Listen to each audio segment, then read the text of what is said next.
Hello, this is Mirrakhimov. I'm one of the cardiac anesthesiologists at the University of Kentucky and also PACU rotation director for our residency program. Today we'll be talking about 12-lead ECG. This is the second part of a two-lecture series. Here's my email if you have any questions. Thank you. Again, I have no conflict of interest in regards to this presentation. So our agenda for today's talk, or second part lecture, is to discuss atrioventricular block or AV block, go through bradyarrhythmias as well as tachyarrhythmias. Again, this is a disclaimer. Please take a look at it and make sure to always consult a medical professional when dealing with your specific medical concerns. Let's do a case. You're in the pre-op anesthesia clinic and you're about to see a 65-year-old male prior to his left knee arthroplasty for osteoarthritis. His past medical history includes hypertension, for which he takes hydrochlorothiazide and metoprolol. He is fairly active but has some pain in his knee. He decided to obtain a 12-lead ECG, which is shown here, or at least part of it. And what's your impression? Obviously, this is not a full 12-lead ECG, but rather a strip. And you can see that the PR interval seems to be quite prolonged, suggestive of a first-degree atrioventricular block or AV block. So let's talk a little bit more about the first-degree AV block. Again, quite often the patients have no symptoms in regards to that. On EKG, the PR interval will be prolonged, or more than 0.2 seconds. The etiology includes increased vagal tone, certain medications such as beta blockers, certain calcium channel blockers such as diltiazem and verapamil, digoxin, cardiomyopathies, electrolyte abnormalities such as, for example, hyperkalemia. By itself, the first-degree AV block rarely requires any intervention. Let's do another case. This patient sounds very similar to the one before. And again, he also gets a 12-lead EKG, which is shown here.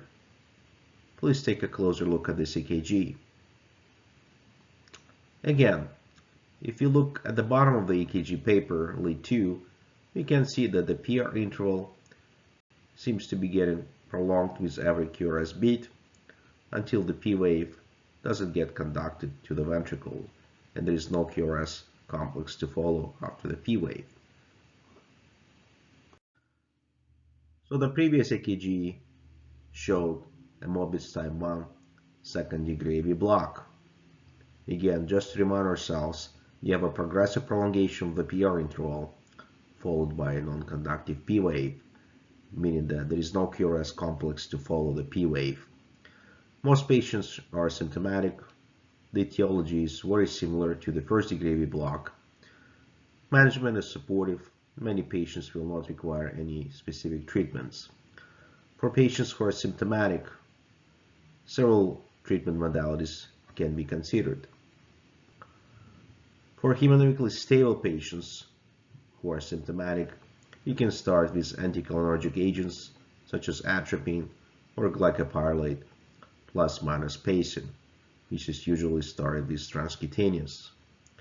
For patients who are hemodynamically unstable, in addition to the above measures or modalities, you can consider addition of IV epinephrine, dopamine, isoproterenol, and transvenous spacer. Again, consider an early consultation to cardiology to help you manage those patients.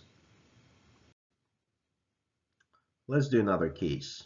Again, a 65-year-old male who came for preoperative visit for his left knee arthroplasty.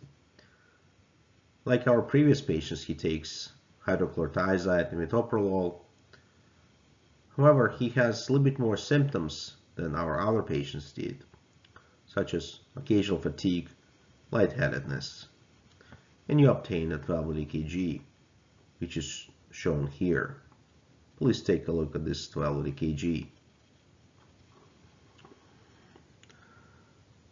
Let's take a look at a rhythm strip on the bottom of the screen, which is V6. First of all, the QRS seems to be prolonged and irregular. You see that the PR interval seems to be normal. However, you see that some P waves are not being conducted to the ventricles. So that EKG was representative of what is so-called Mobitz type 2 second degree AV block. Again, you don't have a prolonged PR interval prior to a non-conducted P wave. Etiology is somewhat similar, but also includes post-TAVR and Lyme disease. These patients, compared to Mobitz type 1 AV block, are at high risk for progressing into complete heart block. Compared to Mobitz type 1 second degree AV block, patients with Mobitz type 2 are typically more likely to be symptomatic. Some possible symptoms may include fatigue, syncope, dyspnea, and chest pain. Again, the urgency to treat quite often depends on the patient's symptoms and hemodynamic status. Anticholinergic medications such as atropine and glycopyrrolate are often ineffective, and in rare scenarios can even worsen the block. Again, the treatment is etiology driven. For example, stop beta blockers, correct electrolyte abnormalities, and quite often these patients will require a dual chamber pacemaker, especially patients who have irreversible causes of Mobitz type 2 AV block. Let's discuss another case. You are covering for a 79-year-old male who has a history of severe aortic stenosis. He underwent an uneventful TAVR procedure earlier today. The procedure was done under monitored anesthesia care with propofol. About an hour after the procedure, the patient started complaining of chest discomfort, dyspnea, and dizziness. You obtained a 12-lead EKG, which is shown below. What's your impression? Let's take a closer look at this EKG. First of all, do we see P waves? Yes, we do. Is a rhythm regular or irregular? It is regular rhythm. Again, based on what we see, that the rate is quite low, so the patient has bradycardia. Take a look at the strip of V1 on the bottom of the EKG. It seems that there is no relationship between the P waves and the QRS complexes. And again, the relationship is quite erratic. Based on this EKG, it seems that there is no communication occurring between the atria and the ventricles. Again, the EKG from the previous slide represented a complete atrioventricular block. Again, like on the previous EKG, these patients will have a regular rhythm and some sort of escape rhythm, such as either junctional rhythm or idioventricular rhythm, which is coming from the ventricles. Etiology is very similar, also including post-TAVR procedure, Lyme disease, and alcohol septal ablations, which is sometimes done for patients with hypertrophic cardiomyopathy. Most patients will be symptomatic. Again, the urgency depends on the patient's symptoms. The management is etiology driven. Reverse potential causes such as beta blocker toxicity or calcium channel blocker toxicity or hyperkalemia. In patients who are refractory to management or who are expected to require a pacemaker long term, will need a dual chamber pacemaker. There is another case. You're covering for a 29-year-old female patient who has no significant past medical history. She just had her left ankle surgery for fracture. The surgery was uneventful. In the PACU, she is complaining of some post-surgical pain, and she was given fentanyl for that. Prior to receiving her fentanyl dose, she started complaining of palpitations and some chest discomfort. You obtained 12-lead EKG, which is shown. What is your impression? Again, let's take a look at this EKG. First of all, let's take a look what the rhythm the patient is in. Do we see P waves?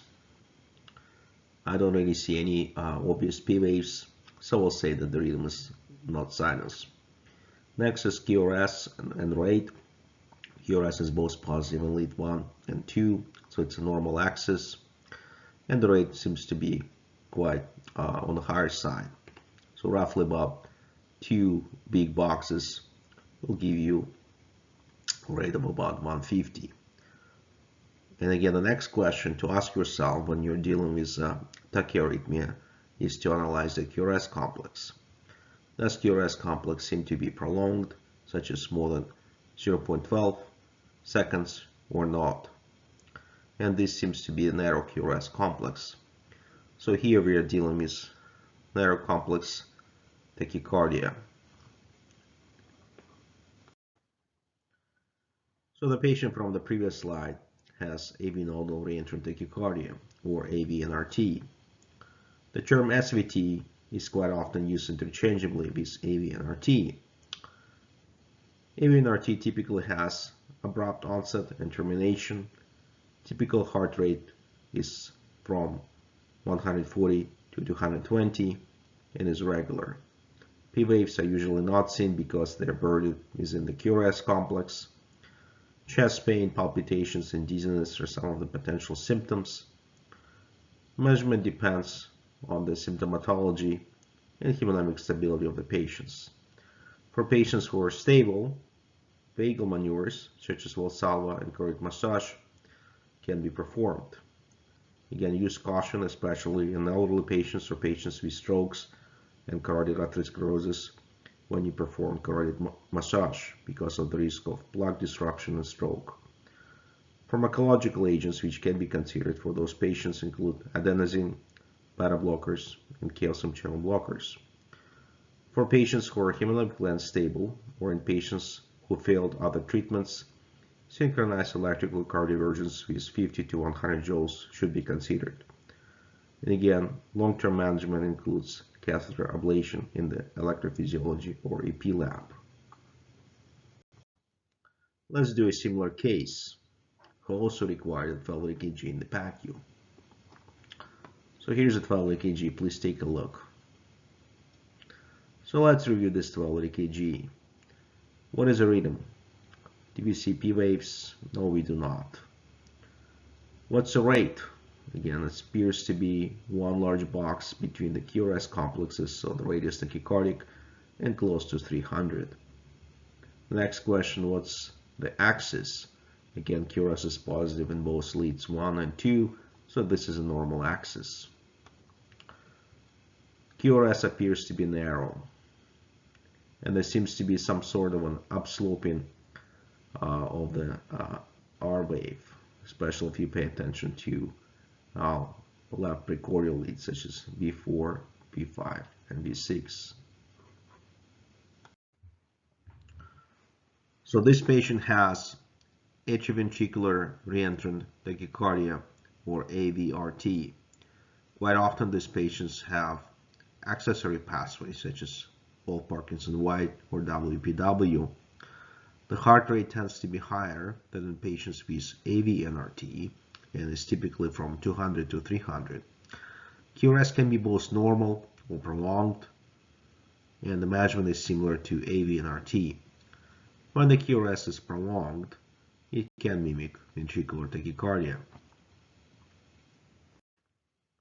So let's talk a little bit about Wolff-Parkinson-White or WPW syndrome. It affects less than 1% of general population. These patients have an accessory pathway, and on 12 EKG, it is diagnosed with short PR interval, such as less than 0.12 seconds, the presence of a delta wave, which is shown here on the left side of the screen. QRS may or may not be prolonged. So how do we manage symptomatic patients who have WPW? If they have AVRT, please go back to the previous slides to review it, but basically the treatment is quite similar to AV-NRT. It includes vagal maneuvers, adenosine, calcium channel blockers, beta blockers, and synchronized cardioversion. In patients who develop atrial fibrillation, the treatment is a little bit more nuanced. Again, in patients who have WPW, atrial fibrillation can present with both narrow and wide QRS complexes. In such patients with WPW and AFib, certain medications should be not used, such as beta blockers, calcium channel blockers, digoxin, and adenosine. And the concern is with using those medications that they will block conduction through the normal conduction system, and this will lead to conduction through accessory pathway and potentially leading to ventricular tachycardia and ventricular fibrillation. In patients with AFib and WPW, procainamide should be considered. And again, ablation is used for long-term management. Let's do another case. You are taking care of a 67-year-old male in the PACU after his left toe amputation. The surgery was uneventful. The patient himself has a history of coronary disease, diabetes, hypertension, and peripheral arterial disease. He is now complaining of some palpitations and worsening dyspnea. You obtain a 12-lead ECG. Take a look. So let's review this 12-lead ECG. If you go to the bottom of the screen where you see the rhythm strip, you can notice that the rhythm is regular. You definitely see P waves, but if you pay closer attention, you will see that the P wave morphology is quite different. So when you see irregular rhythm and different P wave morphology, you should think about the arrhythmia which will present next. So this arrhythmia is called multifocal atrial tachycardia, or MAT. Again, the associated conditions for that are respiratory diseases such as COPD, for example, cardiac diseases, electrolyte abnormalities, CKD, and medications such as, for example, aminophylline or theophylline, which are sometimes used in patients who have COPD. On 12-lead ECG, you will see at least 3 different P wave morphologies, variable PR and RR intervals, and heart rate typically is somewhere from 100 to 150. Symptoms include shortness of breath and palpitations. Again, the management is supportive, replete electrolytes, optimize medications, and treat the underlying cause. Electrical cardioversion is usually not effective, and again, ablation can be used in refractory cases. Let's take a look at a couple of EKGs here. Let's start with this one.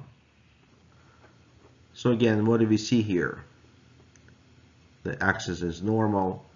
We don't necessarily see P waves very well, and the rate seems to be tachycardic because there are at least a couple of large boxes, so the rate is roughly 150. So if you pay attention to an inferior leads such as 2, 3, and AVF, you'll see what is called inverted flutter waves or large F waves. So this represents a typical A flutter. Again, typical A flutter when you have negative flutter waves in inferior leads. Compare this to this EKG here on the right. So this is quite complex EKG. Again, the QRS axis is normal. You see the rate is also around 150. You don't necessarily see clear P waves in every limb leads. And if you pay attention to the inferior leads again, you will see that here the atrial waves are upright. So this is a typical atrial flutter when you have positive or upright flutter waves in inferior leads. Let's talk more about the A flutter. It is associated with multiple cardiac and respiratory diseases. The symptoms include dyspnea, chest pain, lightheadedness. On 12-lead EKG, you will see presence of regular A flutter waves with atrial rate of about 300. Again, like we discussed, in a typical flutter, the waves are negative in inferior leads and positive in V1. And in a typical atrial flutter, the opposite is true. The ventricular rate is typically 150, and this is so-called 2-to-1 conduction. And what it means 2-to-1, it means that atrial rate is 300 and is conducted to the ventricles in a 2-to-1 fashion with a ventricular rate of 150. But it also can be 75, for example, and this is called 3-to-1 conduction. The QRS complex is typically narrow, but can be prolonged, especially in patients who have accessory pathways such as WPW or pre-existing bottom branch block pattern. Atrial flutter is an unstable rhythm, and it can progress into atrial fibrillation, and also associated with the same risk of thromboembolism, which is similar to atrial fibrillation. The treatment is supportive. Correct electrolyte abnormalities such as hypokalemia, hypomagnesemia, for example. Rate control versus rhythm control should be decided. In refractory cases, cardioversion and ablation should be considered. Let's take a look at a few more EKGs here on this slide. So this is our first one. Again, let's take a closer look. Again, we see that the rhythm is likely not sinus because we don't see P waves here. QRS axis is normal. The QRS itself seems to be normal, not prolonged.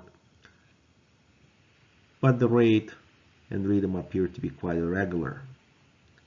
And if you look at the bottom of the screen, the lead V1 strip, you see that there's some fine fibrillatory waves. So this is a typical atrial fibrillation here. So compare this to the other EKG on the right side of the screen. Again, what's the difference here? The rhythm is again irregular like in the previous one, but the QRS is prolonged. We don't see P waves, and axis here is left-sided.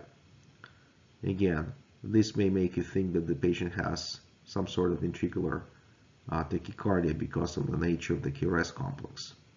But again, atrial fibrillation can present with a wide QRS complex, like in patients who have WPW or a pre-existing bottom branch block pattern. So this is a case of atrial fibrillation with a wide QRS complex. Let's talk more about the atrial fibrillation.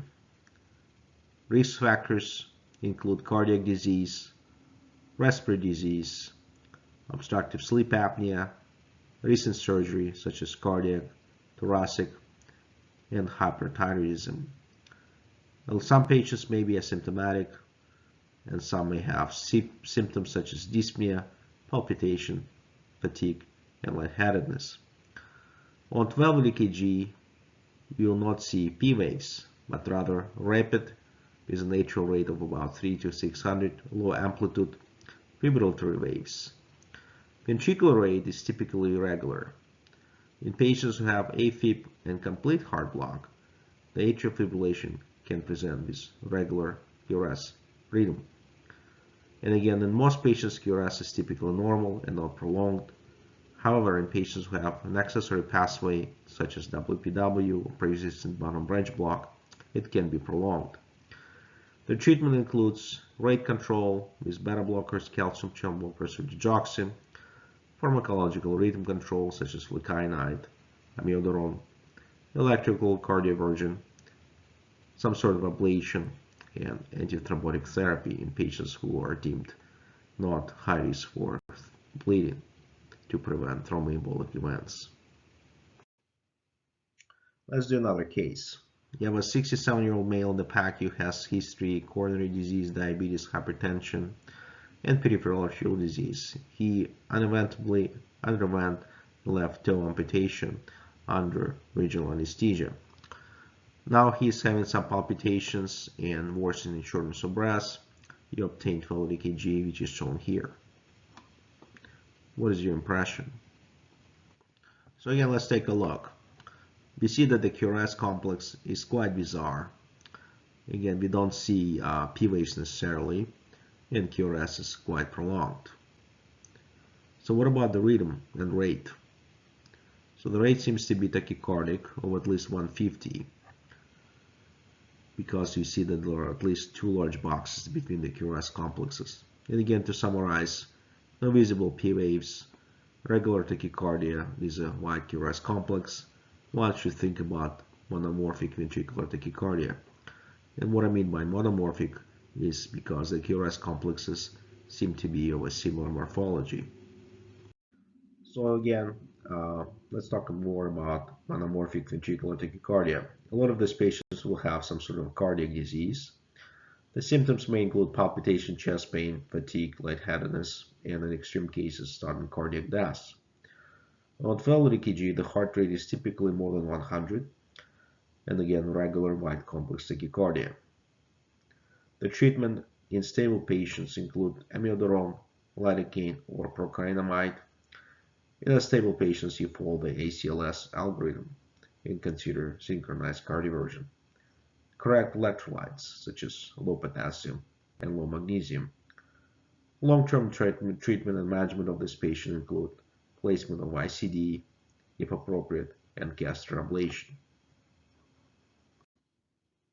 Let's take a look at this EKG. Here we see that on the left part of the screen, the QRS complexes were quite normal until you get what seems to be a premature ventricular contraction occurring around the time of the T wave, of the preceding T wave, so-called RNT phenomenon, which is followed by quite bizarre tachycardia of wide complex nature. Again, if you compare this to the previous one, which was monomorphic ventricular tachycardia, the QRS complexes are quite different from each other. So here's an example of polymorphic ventricular tachycardia. Let's talk more about polymorphic ventricular tachycardia. Again, a lot of these patients will have coronary disease, and some of them will have prolonged QT interval. Patients who have polymorphic ventricular tachycardia in the setting of prolonged QT syndrome are called torsade de pointes. The symptoms are usually short-lived, but again, this arrhythmia can progress into ventricular fibrillation and result in sudden cardiac death. On 12 EKG, you'll see wide QRS, different QRS morphologies, hence the term polymorphic, irregular rhythm, and heart rate typically above 100. The treatment includes ACLS protocol, correcting electrolyte abnormalities. For example, we need to keep magnesium at least high normal and treat the underlying cause. ICD should be considered in patients who survive this arrhythmia. Let's do one more case. The code blue was called to the PACU. The patient is a 79-year-old male who has history of coronary disease, hypertension, diabetes, and peripheral arterial disease. He underwent right hip fracture surgery about 2 hours ago. Here's his 12 EKG and what's your impression and possible etiologies. So let's take a look. Again, this is very abnormal rhythm. You see there's no obvious QRS present, but rather different morphology of some sort of waves. And the rate seems to be tachycardic here. So this patient has ventricular fibrillation. Again, associated conditions include coronary disease, heart disease, and there's also a mnemonic for H's and T's, which is presented on this slide. Again, the symptoms are usually cardiac arrest and hemodynamic collapse. On 12 EKG, you'll see chaotic, irregular reflections with different amplitude and no identifiable P waves and QRS complexes. Heart rate is typically above 150. The management includes ACLS protocol, treat the underlying cause, for example, coronary revascularization in patients who has acute coronary ischemia, and also supportive treatment, such as, for example, intubations for patients who are not ventilated and oxygenated appropriately. And again, in summary, 12 EKG is an essential diagnostic tool. It's important to have a working knowledge of 12 EKG because it will help you guide appropriate and time-sensitive interventions. Again, the goal of this two-part lecture series was not to make you an EKG expert, but rather to develop a working knowledge on how to interpret well EKG and help your patients in acute scenario, and also help you with your anesthesia boards. Please leave comments or send me an email if you have any questions. And again, good luck. Thank you.